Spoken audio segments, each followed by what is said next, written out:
Heart attack কখনো হঠাৎ করে আসে না। আপনার মনে হতে পারে, আরে এই লোকটা তো ঠিক ছিল, অনেক হাসি খুশি ছিল, সুস্থভাবে চলাফেরাও করছিল, তাহলে কিভাবে হার্ট অ্যাটাক আসলো? আর এটা কিভাবে সম্ভব? দিস ইজ নট সামথিং যে একবারে এটা হয়েছে।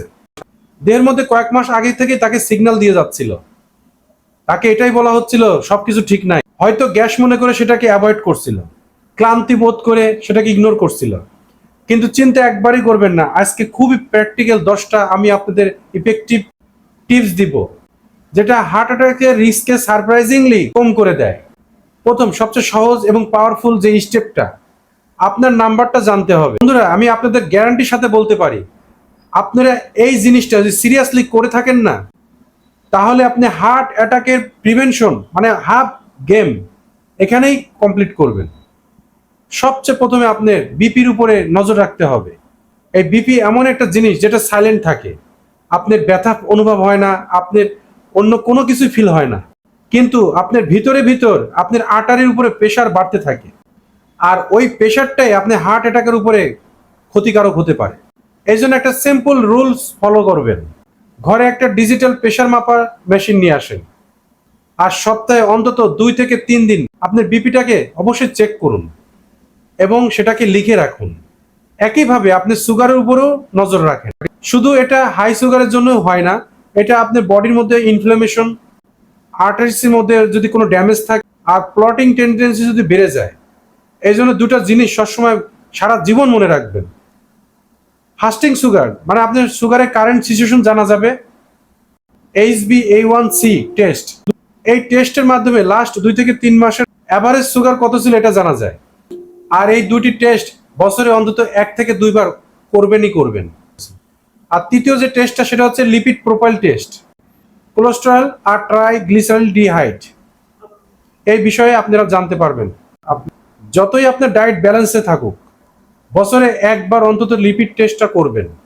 তৃতীয় হচ্ছে আপনার ওয়েস্টের সাইজ, যদি আপনার পেট সামনের দিকে অনেক বেড়ে যায়, এই দুইটা জিনিসই ডাইরেক্ট রিলেশন থাকে আপনার হার্টের সাথে। এই জন্য আপনার ওয়েস্টের সাইজকে ইগনোর করবেন না। এর সাথে ধীরে ধীরে আপনার ওজনটাকেও কন্ট্রোলে আনতে হবে।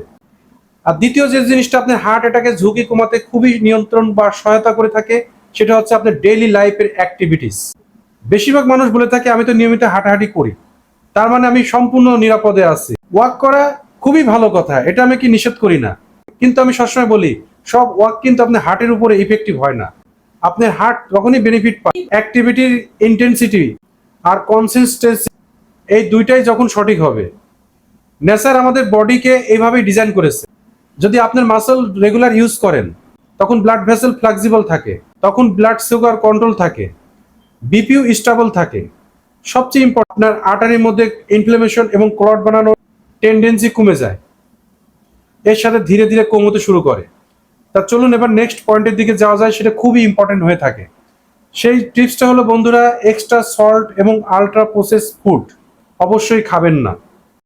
বন্ধুরা, যখন হার্টের অসুখের কথা বলা হয়, তখন মানুষ বলে থাকে তেল বন্ধ করে দাও, ঘি খাওয়া বন্ধ করে দাও। তবে এটা সত্য যে বেশি ঘি এবং তেল খাওয়া আপনার শরীরের জন্য ক্ষতি হয়ে থাকে। পার্টিকুলারলি বলতে গেলে সিড অয়েল বা রিফাইন্ড অয়েল, এটা খুবই খারাপ হয়ে থাকে। কিন্তু সব রকমের তেল এবং হেলদি ফ্যাট এগুলো বন্ধ করার দরকার নাই। বন্ধুরা, আসল ভিলেন তো তেল না, আসল ভিলেন হচ্ছে এক্সট্রা লবণ আর প্রসেস খাবারগুলা। এই সকল খাবারের মধ্যে আনহেলদি ফ্যাট, ট্রাইগ্লিসারাইডহাইড, এর সাথে preservative, refined carbohydrate, sugar and salt অনেক বেশি থাকে।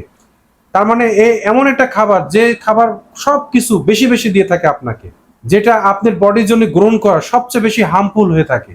এই জন্য আমি আপনাকে একটা সিম্পল রুল দিয়ে থাকবো, যেসব জিনিস খাবার জন্য আপনার প্যাকেট খুলতে হয়, আর যেটা আপনি দীর্ঘদিন রেখে খেতে পারেন, যেটা স্বাভাবিকভাবে খারাপ না হয়ে যায়, এই খাবারগুলো আপনি অবশ্যই খাবেন না। আর চতুর্থ যেটা বলবো, সেটা টোবাকো এবং স্মোকিং একবারে ছেড়ে দিন। কারণ আমি তো বলে থাকি, যারা বলে থাকে অনেক সময় যে আমি মাঝে মাঝে খাই বা বাদ দিয়ে দিয়ে খাই, এটাও চলবে না। এটাকে আপনাকে সম্পূর্ণরূপে বাদ দিতে হবে। কারণ টোবাকো এবং নিকোটিন একটা ডাইরেক্ট কানেকশন থাকে আমাদের আর্টারির সাথে। প্রত্যেকটা টান, স্মোকিং এর টান আপনার ব্লাড প্রেশারকে উপরে নিয়ে যায়, এবং ব্লাড ভেসেল তখন টাইটনেস আসে, তখন হার্ট অ্যাটাক বাড়ার সম্ভাবনা বেড়ে যায়। এর সাথে আপনার আর্টারির ভিতরে ইরিটেশনও সৃষ্টি হয়। হার্ট অ্যাটাকের যে সম্ভাবনা সেটা চুপচাপ ভিতরে ভিতরে সৃষ্টি হতে শুরু করে। পঞ্চম যে ইম্পর্টেন্ট জিনিসটা সেটা হচ্ছে আপনার ঘুমের প্রতি নজর দিতে হবে। বন্ধুরা, ঘুমের যদি ডিস্টার্ব হয় তাহলে বডির মধ্যে তিনটা জিনিস আপনার সৃষ্টি হয়। প্রথম যেটা হয় ব্লাড প্রেশার আপনার ভিতরে ভিতরে বাড়তে শুরু করে। দ্বিতীয় যেটা হয় ব্লাড সুগারও বাড়তে শুরু করে। 3 নাম্বার স্ট্রেস হরমোন বাড়তে শুরু করে। এই সবগুলো বিষয়গুলো মিশিয়ে একেবারে আর্টারির উপরে চাপ সৃষ্টি করে ক্ষতি করে থাকে। এই জন্য প্রতিদিন আপনাদের অন্তত 7 ঘন্টা সুন্দর করে ঘুমাতে হবে, শরীর তার ভিতরে ভিতরে রিপেয়ার করার কাজটা সুন্দরভাবে করতে পারে। একটা নির্দিষ্ট সময় ঘুমানোর চিন্তা করবেন এবং নির্দিষ্ট একটা সময় ওঠার চেষ্টা করবেন। অনেক মানুষ বলে থাকে আমি মেডিসিন খাবো না, আমার সমস্যা এমনিই ঠিক হয়ে যাবে। দেখুন, হেলদি লাইফস্টাইল সবার জন্যই জরুরি। কিছু মানুষ হাই রিস্ক ক্যাটাগরিতে থাকে, সেটা তার লাইফস্টাইলের সাথে সাথে medicine heart attack prevention generally life saving role play করে থাকে। যদি আপনার ব্লাড প্রেশার বারবার হাই থাকে এবং আপনার ডায়াবেটিসও আছে এবং সেটা অনেক বেড়ে আছে, এর সাথে এলডিএল কোলেস্ট্রল যদি হাই থাকে, আর ফ্যামিলি হিস্ট্রিতে কারো হার্ট ডিজিজ থাকলে, আর যদি আপনার প্রথমে ব্লকেজ হয়ে থাকে, এই সকল সমস্যা থাকলে এই ক্ষেত্রে বিপির মেডিসিন, সুগারের মেডিসিন এবং কোলেস্ট্রল মেডিসিন ডাক্তার দিয়ে থাকে। আর এই সকল ক্ষেত্রে যদি আপনি সঠিকভাবে মেডিসিন না খান তাহলে আপনার পরবর্তী সময়ে রিস্ক হতেই পারে। আর এই জন্য মেডিসিনকে আপনারা ইগনোর করবেন না, নিয়মিত খাওয়ার অভ্যাস করবেন। লাস্টলি যেটা বলবো, সমস্ত চেস্ট পেনকে গ্যাস মনে করে ইগনোর করবেন না। অনেক লোক বলে থাকে এটা তো কিছুই না, পরে যখন জানতে পারে তখন দেরি হয়ে যায়। আমি একটা তেতো কথা বলবো, হার্ট অ্যাটাকে বেশিরভাগ মানুষের এই জন্য ক্ষতি হয়ে থাকে, তারা প্রথমে 30 থেকে 60 মিনিটের মধ্যে কোনো ডিসিশন নিতে পারে না আমার এই কন্ডিশনটা সিরিয়াস কি না। কেউ বলে থাকে এটা অ্যাসিডিটি, কেউ বলে ঠান্ডা লেগে গেছে, কেউ আবার বলে থাকে ক্লান্তি এসে গেছে। আর এই দেরিটাই আপনার জন্য ডেঞ্জারাস হয়ে থাকে। অনেক সময় মুভিতে দেখিয়ে থাকে যে হার্ট অ্যাটাকের জন্য বাম সাইডে আপনার ব্যথা হচ্ছে, তা না, আপনার চারিপাশেই হতে পারে। এটা সিমটমটা আলাদা আলাদা হতে পারে, বিশেষ করে ডায়াবেটিস থাকলে। আর অনেক বয়স্ক ব্যক্তিদের জন্য আপনি চেস্ট যদি ভারী ভারী ফিল করে থাকেন এবং ব্যথা ফিল করবেন আপনার হাতে, শোল্ডারে, সাথে সাথে নেকে, চোয়ালে এবং ব্যাকেও যদি ব্যথা ফিল করেন, কোনো কাজ না করে জোরে জোরে শ্বাস নিতে শুরু করলে, এবং আপনি যদি অনেক বেশি সোয়েটিং হয় বা ঘেমে যান, এর মধ্যে আনইউজুয়াল উইকনেস যদি আপনার মধ্যে এসে থাকে, এর মধ্যে যদি আপনি এসে যায় নোজিয়া, ভমিটিং এবং ইনডাইজেশনের প্রবলেম, তাহলে তাড়াতাড়ি ডাক্তারের সাথে যোগাযোগ করুন। আর হার্ট অ্যাটাকের কেসে যদি আপনি যত তাড়াতাড়ি যোগাযোগ করতে পারেন ততই আপনি বেঁচে যাওয়ার সম্ভাবনা বেড়ে যাবে। বন্ধুরা, হার্ট অ্যাটাক থেকে যদি বাঁচতে চান এই সমস্ত পয়েন্টগুলো আপনাদের মাথার মধ্যে ঢুকিয়ে রাখুন। আর যদি আজকের থেকে মনে করেন আপনি হেলদি আছেন, রিস্ক ফ্রি আছেন, তাহলে দুইটা জিনিস আপনাকে খেয়াল রাখতে হবে। ওই নাম্বারগুলো মনে রাখবেন, যেগুলো সুগার, বিপি চেক করে রাখবেন, আর নিয়মিত হাঁটাহাঁটি করবেন, আর সঠিকভাবে ঘুমাবেন। যদি এই দুটো পয়েন্ট আপনারা মাথার মধ্যে রাখেন, বাকিগুলো এমনি আপনা আপনি সেভ হতে শুরু করবে।